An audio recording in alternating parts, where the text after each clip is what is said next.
Globally जिस जगह गए हैं हमने तो कभी नहीं देखा। मेरे इस बहुत लंबा सफ़र रहा है, कठिन सफ़र, मेरा अपना ही कठिन सफ़र, लेकिन उस सफ़र में भी एक लीडर ऐसा हमने देखा है जो भारत देश को एक दूसरी जगह, दूसरे मकाम पे पहुंचा दिया है।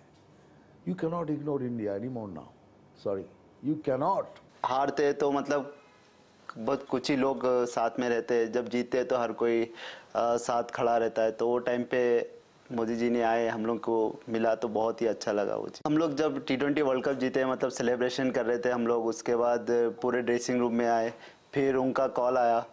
तो उनका कॉल आया था, हम लोग बहुत ही एक्साइटेड थे वो टाइम पे, क्योंकि बात करनी थी मोदी जी से। और फिर उनसे बात किए, मतलब उन्होंने बोला कि कॉन्ग्रेचुलेशन। तो मतलब एकदम से मतलब और खुशी का माहौल हो गया था। स्पोर्ट्स को लेके बहुत ही वो एक हॉबी की तरह देखते हैं। प्रधान Narendra Modi ji, have a great great year, have a blast, have a very very happy birthday, God bless you. आपको ऊपर वाले ऐसी सेहतमंद रखे और ताकत दीजिए, ऐसी आप कंट्री के लिए जो अभी तक कर रहे हैं आप वही करते रहिए। Once again many many happiness of the day. प्रधानमंत्री मोदी जी को उनके 75वीं वर्षगांठ पर हार्दिक शुभकामनाएं देना चाहूंगा। हमारे जो तीर्थ स्थान हैं उनमें जो प्रगति हुई है, मंदिर परिसरों का विस्तार हुआ है, मंदिर के क्षेत्रों में इंफ्रास्ट्रक्चर जो है उसमें भी बहुत सुधार हुआ है। ये तो है ही, लेकिन विश्व भर और भारत में योग का जो प्रचार हुआ है, इससे हम सब वाकिफ हैं, सब जानते भी हैं। आयुर्वेद, हमारा जो प्राचीन विज्ञान है आयुर्वेद, उसे भी बहुत बढ़ोतरी मिली है, भारत में ही नहीं विश्व भर में भी। प्रधानमंत्री नरेंद्र मोदी जी के जन्मोत्सव के उपलक्ष्य पर मैं उनको हार्दिक शुभकामनाएं देता हूं। अंतर्राष्ट्रीय कृष्ण भावनामृत संघ इस्कॉन के विश्व के 1300 मंदिर और करोड़ों भक्तों की ओर से हम भगवान श्री श्री राधा मदन मोहन जी, राधा गोविंद देव जी, राधा गोपीनाथ जी और सभी विग्रहों के चरण कमलों में प्रार्थना करते हैं कि हमारे यशस्वी प्रधानमंत्री जी को दीर्घ आयु दें। वैदिक सनातन धर्म के मूल्यों को अपने जीवन में साधना के रूप में व्यक्तिगत रूप से अपनाते हुए मोदी जी ने पिछले 11-12 वर्षों के कार्यकाल में प्रधानमंत्री के रूप में कई कई तीर्थ स्थलों का नवनिर्माण कर दिया।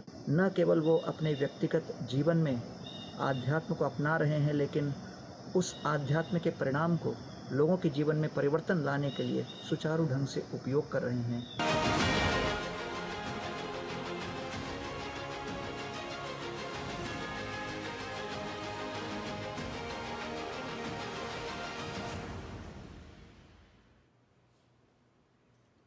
और हमारी ये विशेष सीरीज एक नेतृत्व एक प्रेरणा को आगे बढ़ाते हुए आपको सुनाते हैं कुछ और मशहूर हस्तियों का संदेश।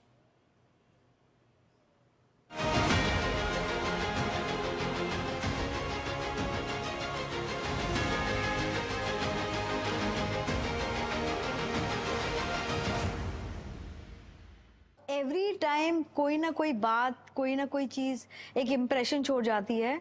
उनकी सिंप्लिसिटी और उनकी ऑरा, दोनों चीज साथ में आपको इम्प्रेस करती है कि इतना साधारण, इतनी सिंप्लिसिटी के साथ कोई कैसे पेश आ सकता है इस पोजीशन पे। भारत में स्वास्थ्य सेवाओं की तस्वीर बीते एक दशक में बहुत हद तक बदल गई है। मोदी सरकार ने स्वास्थ्य क्षेत्र को मजबूत करने के लिए बहुत सारे बड़े कदम उठाए हैं और ये कदम हमारे देश को स्वस्थ बनाने के लिए बहुत इंपॉर्टेंट है। 2014 से पहले देश में सिर्फ 7 एम्स थे। मोदी सरकार ने 15 से अधिक नए एम्स और सैकड़ों मेडिकल कॉलेजेस की मंजूरी दी। इवन नए बहुत सारे नर्सिंग कॉलेजेस भी खोले गए। विश्व के सबसे बड़े महामृत्युंजय यंत्र से मैं भारत के प्रधानमंत्री श्री नरेंद्र मोदी जी को जन्मदिन की बहुत बहुत हार्दिक शुभकामनाएं देता हूं। आपके नेतृत्व में राष्ट्र ने उस शिखर को पाया, आज सब हस्तप्रभ है। मैं आपके पुनः स्वास्थ्य की मंगल कामना करता हूं।